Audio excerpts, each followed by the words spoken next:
வணக்கம். மைசார் எக்ஸ்பீரியன்ஸ் சேனலுக்காக கதிர்வேல்.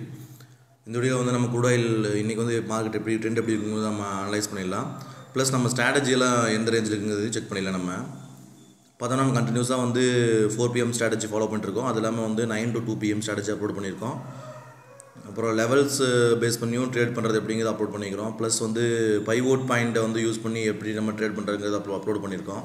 இந்த வீடியோலாம் பார்க்காதவங்க வந்து செக் பண்ணி பாருங்கள், வீடியோஸில் போய் செக் பண்ணி பாருங்கள். அந்த வீடியோஸ் எல்லாம் ஒவ்வொன்றும் இருக்கும். இப்போ நேற்றுக்கு பார்த்தீங்கன்னா நம்ம வந்து 9 PM ஸ்ட்ராட்டஜி, அதாவது 9 to 2 PM ஸ்ட்ராட்டஜியில் வந்து ட்ரேட் எடுத்தோம். நம்முடைய பேலக் வந்து பார்த்திங்கன்னா உங்களுக்கு கரெக்டாக ஸ்டாப் லாஸ் ஹிட் ஆகிடுச்சு. உங்களுக்கு பாருங்கள், மார்க்கெட் நேற்று பார்த்தீங்கன்னா இன்னொரு கேண்டில் வச்சுருக்கேன். ட்ரெண்டு பார்த்தீங்கன்னா உங்களுக்கு தெரியும், நல்லா டவுனாகவும் வந்திருக்கு. நம்ம என்ட்ரி எடுத்ததும் பார்த்தீங்கன்னா உங்களுக்கு கரெக்டாக வந்து 2 PMக்கு அப்புறம் பிரேக் அவுட் வந்து லோ தான் பிரேக் அவுட் ஆச்சு. நம்ம அங்கே வந்து என்ட்ரி எடுத்தோம். ஆனால் நம்மளுடைய பேலக் பார்த்தீங்கன்னா உங்களுக்கு தெரியும், ஸ்டாப் லாஸ் ஹிட் ஆகிடுச்சு. இங்கே பாருங்கள், இந்த ஒன்னொரு கேண்டில் பார்த்தீங்கன்னா எக்ஸாக்டாக வந்து ஸ்டாப் லாஸ் ஹிட் பண்ணிவிட்டு அதுக்கப்புறம் உங்களுக்கு இந்த ரெண்டு ஹவர்ஸில் வந்து பார்த்தீங்கன்னா தெரியும், உங்களுக்கு நல்லா டோஜி வந்துருக்கு பார்த்தீங்களா. இந்த 2 ஹவரில் வந்து நம்ம பேலக் வந்துட்டு ஸ்டாப் லாஸ் ஹிட் பண்ணிவிட்டு அதுக்கப்புறம் கீழே போயிட்டாங்க. அதே மாதிரி 4 PM ஸ்ட்ராட்டஜிலையும் அப்படி தான். 4 PM ஸ்ட்ராட்டஜியும் பார்த்திங்கன்னா ஃபஸ்ட்டு வந்து பை பிரேக், இந்த கேண்டில் வந்து பை பிரேக் அவுட் ஆச்சு. பை பிரேக் அவுட் ஆகிட்டு அதுக்கப்புறம் பார்த்திங்கன்னா அதுவும் ஸ்டாப் லாஸ் ஹிட்டு. டோட்டலாக பார்த்திங்கன்னா நேற்று ஒரு பேட் டே, எல்லாமே வந்து ஸ்டாப் லாஸ் ஹிட் ஆகிடுச்சு நம்மளுக்கு. இப்படி ஒரு சில நாட்கள் நடக்கும், நம்ம அதை அக்செப்ட் பண்ணி தான் ஆகணும். ஏன்னா ஸ்ட்ராட்டஜிங்கிறது வந்து கண்டினியூஸாக நம்ம ட்ரேட் பண்ணால் தான் தெரியும். இன்றைக்கி நம்ம ஸ்ட்ராட்டஜி கண்டிப்பாக ஒரு ப்ராஃபிட் தரும்னு சொல்லி நம்ம எதிர்பார்க்கலாம். இப்போ இந்த லாஸ்ட் 1 வீக்காக நம்ம இப்போ பார்த்ததில் பார்த்திங்கன்னா உங்களுக்கு morning 9 o'clock 1 hour candle break out வந்து கொஞ்சம் சக்ஸஸாக போகிற மாதிரி தெரியுது. லாஸ்ட் 1 வீக்கில் மட்டும் நான் செக் பண்ணேன். நீங்கள் செக் பண்ணி பாருங்கள். இந்த லாஸ்ட் 1 வீக்கில் first 1 hour candle 9 to 10 PM அந்த ஹை லோ இருக்குது பார்த்தீங்களா, 9 to 10 PMல ஹை லோ பிரேக் அவுட் வந்து 20 பாயிண்ட்ஸ் வந்து ஈஸியாக ப்ராஃபிட் தர மாதிரி தெரியுது. செக் பண்ணி பாருங்கள். 20 points target, 20 point stop loss வச்சோம்னா ஓரளவுக்கு ஹிட் ஆகிற மாதிரி தெரியுது. ஸ்டாப் லாஸ் டார்கெட் ஹிட் ஆகிற மாதிரி தெரியுது. லாஸ்ட் 1 வீக் செக் பண்ணேன். லாஸ்ட் 1 வீக்கில் பாருங்கள், நீங்களே செக் பண்ணி பாருங்கள். மார்னிங் வந்து 9 to 10, இங்கே பார்த்தீங்கன்னா இங்கேயும் தெரியும், இங்கே வருங்க 9 o'clock வைக்கிறேன். ஹை பார்த்தீங்கன்னா 4295, லோ பார்த்தீங்கன்னா 285. ஹை பிரேக் அவுட் ஆகி உங்களுக்கு பாருங்கள் டார்கெட் அச்சீவ் ஆகிருக்கு. ஸோ அதையும் நீங்கள் ஒரு கன்சிடர் பண்ணிக்கிங்க. 9 to 10 PM high low break out வந்து இந்த வீக்கில் வந்து கொஞ்சம் நல்லா பீக்கில் போயிட்டு இருக்கிற மாதிரி தெரியுது. ஸோ அதை செக் பண்ணி பாருங்கள். நேற்று வந்து நல்லா டவுன் ட்ரெண்டு தான், நமக்கு ஆக்சுவலாக நல்ல ப்ராஃபிட் கிடச்சிருக்கணும் எல்லாத்துலேயுமே.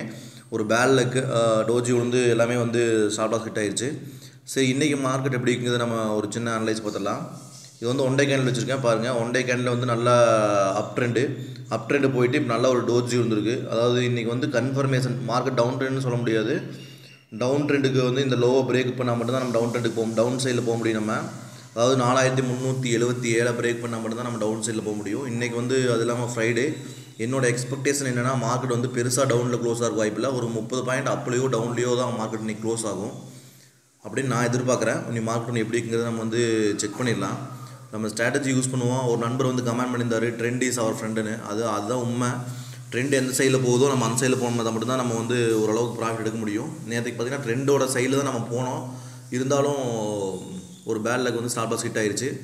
இன்றைக்கி நம்ம அதுக்கு உண்டான ரெக்கவரி நம்மளுக்கு கிடைக்குங்கிறத எதிர்பார்க்கலாம். நம்ம இப்போ இன்னொரு நண்பர் வந்து கால் பண்ணி பேசினார். அவர் ரொம்ப யூஸ்ஃபுல்லான இன்ஃபர்மேஷன் கொடுத்தாரு. நீங்கள் வந்து 1 hour கேண்டில் வைங்க, 1 hour கேண்டில் பேட்டர்ன் வச்சுட்டு அதில் வந்து இன்னர் கேண்டில் ஃபார்ம் ஆகிருக்கான்னு பாருங்கள். 1 hour கேண்டில் பார்த்திங்கன்னா இன்னர் கேண்டில் ஃபார்ம் ஆகும். இங்கே காமிக்கிற பாருங்கள், இப்போது இங்கே ஃபார்ம் ஆகிருக்கு பாருங்கள். நேற்றுக்கு பார்த்தீங்கன்னா கரெக்டாக 2 o'clock பார்த்தீங்கன்னா இன்னர் கேண்டில் ஃபார்ம் ஆகிருக்கு பாருங்கள். இன்னொரு கேண்டில் பார்த்தீங்கன்னா ஹை பார்த்தீங்கன்னா 4435, லோ பார்த்தீங்கன்னா 4424. இன்னர் கேண்டில் ஃபார்ம் ஆனதுக்கப்புறம் அது எந்த சைடில் பிரேக் அவுட் ஆகுதோ அந்த சைடில் வந்து நம்ம செல் எடுக்கலாம் அப்படிங்கிற மாதிரி சொல்லியிருந்தார். அதே மாதிரி இங்கே வந்து பிரேக் அவுட் ஆகிருக்கு. உங்களுக்கு பிரேக் அவுட் ஆகி ஒரு நல்ல ப்ராஃபிட் கொடுத்துருக்குது. ஸோ நீங்கள் அந்த ஸ்ட்ராட்டஜியும் செக் பண்ணி பாருங்கள். அதாவது கொஞ்சம் 10 பாயிண்ட் வச்சு ட்ரேட் பண்ணுறவங்களாம் நீங்கள் வந்து அந்த ஸ்ட்ராட்டஜி ஃபாலோ பண்ணிங்கன்னா உங்களுக்கு கொஞ்சம் நல்லா யூஸ்ஃபுல்லாக இருக்கும். இப்போ பாருங்கள், இப்போ லாஸ்ட் ஹவர் கேண்டில் பார்த்தீங்கன்னா உங்களுக்கு இன்னர் கேண்டில் தான் ஃபார்ம் ஆகிருக்கு. அப்போ இன்னர் கேண்டில் ஃபார்ம் ஆகிக்கிறப்ப நம்ம என்ன பண்ணலாம், ப்ரீவியஸ் கேண்டிலோடைய லோ ஹையை பிரேக் பண்ணால் நம்ம என்ட்ரி எடுக்கலாம்னு அவர் சொல்லியிருந்தார். இப்போ பார்த்தீங்கன்னா லாஸ்ட் ஹவரில் பார்த்தீங்கன்னா உங்களுக்கு இன்னர் கேண்டில் ஃபார்ம் ஆகிருக்கு. அதாவது 394 ஹை, 4385 லோவாக இருக்குது. அது ப்ரீவியஸ் கேண்டிலோடைய ஹை லோ பிரேக் அவுட். அதாவது ப்ரீவியஸ் கேண்டலோட ஹை பார்த்திங்கன்னா 4400, லோ பார்த்திங்கன்னா 4380. இதுக்கு கீழே வந்து பிரேக் அவுட் ஆச்சுன்னா நம்ம வந்து கீழே பிரேக் அவுட் ஆச்சுன்னா செல் எடுக்கலாம், மேலே பிரேக் அவுட் ஆச்சுன்னா பை எடுக்கலாம்னு சொல்லியிருந்தார். இன்றைக்கி அந்த ஸ்ட்ராட்டஜியும் நம்ம எப்படி இருக்குன்னு செக் பண்ணிடலாம். இது எல்லாமே நம்ம எதுக்காக இத்தனை நேரத்தை டிஸ்கஸ் பண்ணுறோம் அப்படின்னா, நம்ம வந்து எப்படியாவது ஒரு ப்ராஃபிட்டை வந்து புக் பண்ணணும் அப்படிங்கிறதுக்காக மட்டும்தான் இது. உங்களுக்கும் வந்து இதில் வேறு ஏதாச்சும் கொரிஸ் இருந்தாலோ உங்களுக்கு வேறு ஏதாச்சும் ஐடியாஸ் தெரிஞ்சாலோ வந்து கமெண்ட் பண்ணுங்கள். அதை நம்ம மற்ற ஃப்ரெண்ட்ஸ்க்கெல்லாம் ஷேர் பண்ணலாம். இப்போ நம்ம ஒன் டே கேண்டில் வச்சுருக்கோம். ஒன் டே கேண்டில் பார்த்திங்கன்னா ஒரு நல்ல டோஜி வந்துருக்கு. இதில் பார்த்திங்கன்னா உங்களுக்கு பையர்ஸ் தான் ரெட் கேண்டில் ஃபார்ம் ஆகிருக்கு. ரெட் கேண்டில் ஃபார்ம் ஆயிருந்தாலும் நல்ல ஒரு டவுன் ட்ரெண்டு கேண்டில் காரணம் ஃபார்ம் ஆகலை. இதை பிரேக் பண்ணி இன்றைக்கி க்ளோஸ் ஆனால் மட்டும்தான் நம்ம வந்து ட்ரெண்ட் கேண்டில் டவுன் ட்ரெண்டுக்கு போக முடியும். இல்லைன்னா இன்றைக்கி வந்து ஒரு 30 பாயிண்ட் அப்லேயோ டவுன்லேயோ இருக்குன்னு வாய்ப்பு இருக்குது. செக் பண்ணிடலாம். இந்த வீடியோ வந்து உங்களுக்கு பிடிச்சிருந்துச்சுன்னா மறக்காமல் லைக் பண்ணுங்கள், உங்கள் ஃப்ரெண்ட்ஸுக்கும் ஷேர் பண்ணுங்கள், கமெண்ட் பண்ணுங்கள். தேங்க்யூ.